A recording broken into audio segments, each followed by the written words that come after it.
अंतर्राष्ट्रीय गीता जयंती महोत्सव इस वर्ष नवंबर माह के अंतिम सप्ताह में आरंभ होकर दिसंबर के दूसरे सप्ताह तक चलेगा। इस बार अंतर्राष्ट्रीय गीता जयंती महोत्सव में 30 मिनट का म्यूजिकल फाउंटेन शो पर्यटकों के लिए विशेष रूप से आकर्षण का केंद्र रहेगा। ये म्यूजिकल फाउंटेन शो आरती स्थल के पास होगा ताकि पर्यटक पहले 30 मिनट के इस म्यूजिकल फाउंटेन शो को देखकर उसके बाद सायंकालीन आरती में भी भाग ले सके। कुरुक्षेत्र विकास बोर्ड के मानद सचिव उपेंद्र सिंघल ने बताया कि इस बार बड़ी एलईडी स्क्रीन पर इस शो को प्रस्तुत किया जाएगा। और क्या कुछ कहते हैं उपेंद्र सिंघल, आइए सुनते हैं। जी सर, क्या कहना चाहेंगे सर? गीता जयंती आ रही है और जो सी आरती स्थल है यहाँ पर इस समय फाउंडेशन और लाइटिंग के दौरान आकर्षण केंद्र बनेगी इस बार गीता जयंती में, इसके बारे में क्या कहेंगे? जी, 11 दिसंबर की 2024 में मोक्षदा एकादशी है। उसी के इर्द गिर्द 18 दिन का गीता महोत्सव होने वाला है और आरती स्थल हमेशा से ही इस पूरे महोत्सव का मुख्य केंद्र बनता है, क्योंकि जितने भी वीआईपी आते हैं, जितने भी समाज के लोग, जितने भी बाहर से लोग, जितने भी श्रद्धालु होते हैं, शाम के समय में संध्या आरती पर और उससे पहले संध्या भजन में शामिल होते हैं। तो संध्या भजन से पहले इस तरह का प्रतिदिन आधे घंटे का एक म्यूजिकल फाउंटेन शो, जिसमें कुरुक्षेत्र की महत्वता के ऊपर ये फाउंटेन शो होगा। उसके साथ ही एक एलईडी बड़ी स्क्रीन लगी हुई है। तो कुरुक्षेत्र की महत्वता की ही हम आरती भी करते हैं और उसी से रिलेटेड इस म्यूजिकल शो का सब्जेक्ट भी रहेगा। तो ये आकर्षण का केंद्र संभवतः क्या वो होना ही है, क्योंकि ये आरती पर आने वाले लोगों की संख्या हमेशा से ही एक आकर्षण का केंद्र रही है।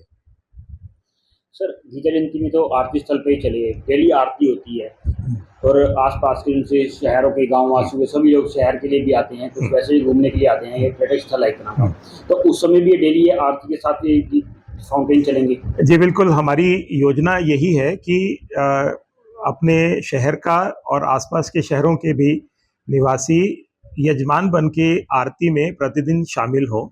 अपने घर के किसी भी शुभ कार्य के लिए, जैसे किसी का कोई जन्म दिवस है, कोई एनिवर्सरी है या कोई भी शुभ कार्य के लिए, वो आरती कराने के लिए ब्रह्म सरोवर पर इस तट पर आएँ।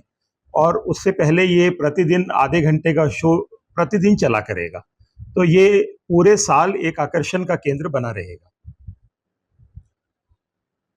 सर जी, यहाँ पर भी सर फाउंडेशन के साथ चलता है और ज्योति सर है, वहाँ पर भी अपने साउंड और फाउंडेशन और लाइटिंग चलती है, वो भी एक आकर्षण केंद्र है। इसके बारे में क्या कहना चाहेंगे? वो भी केडीपी के अंदर दोनों पृथक पृथक टेक्नोलॉजी और माध्यम से हैं, क्योंकि वहाँ पर वाटर स्क्रीन के ऊपर गीता और कुरुक्षेत्र संबंधित शो चलता है और यहाँ पर ये म्यूजिकल फाउंटेन्स हैं। तो म्यूजिकल फाउंटेन्स विद म्यूजिक और लाइट्स, तो उसमें जो साउंड है वो बैकग्राउंड में चलेगी और एलईडी के ऊपर उसके डिपिक्शन होगी। ये तो आरती स्थल वाला टेक्नोलॉजी है। और ज्योति सर के अंदर वो एक स्क्रीन के माध्यम से, जैसे प्रोजेक्टर के ऊपर हम फिल्म देखते हैं, उस तरह से वाटर की स्क्रीन्स बनती हैं और उन स्क्रीन्स के माध्यम से एक स्टोरी चलती है जो कुरुक्षेत्र की उत्पत्ति पे, कुरुक्षेत्र की महत्वता पे और गीता के विभिन्न श्लोकों के जानकारी, उनके पाठ के बारे में। तो ये दोनों के बारे में ये डिफरेंस है। तो व्यक्ति और ज्योति सर में हमारे पास एक शो और चलता है जो विराट स्वरूप के ऊपर चलता है 3D मैपिंग के जरिए। तो उस तरह से ये 3 शो अलग अलग हो जाएंगे।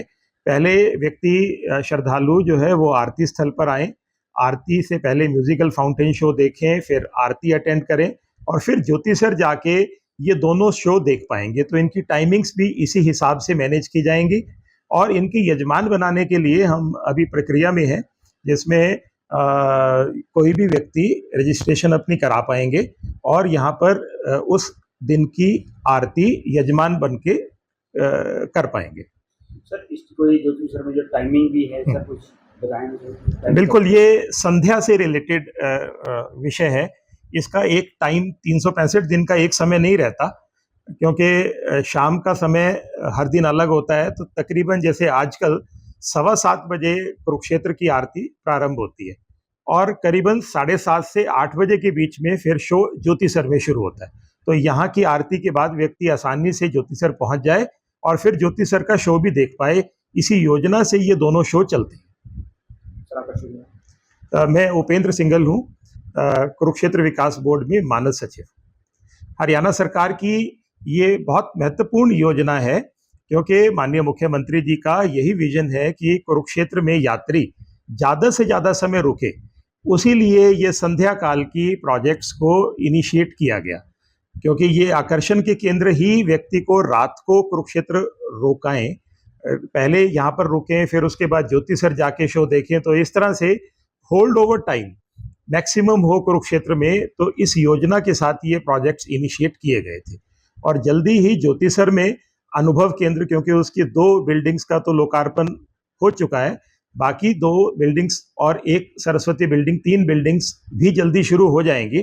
तो ये पूरा एक बहुत बड़ा आकर्षण का केंद्र पर्यटकों के लिए रहने वाला है।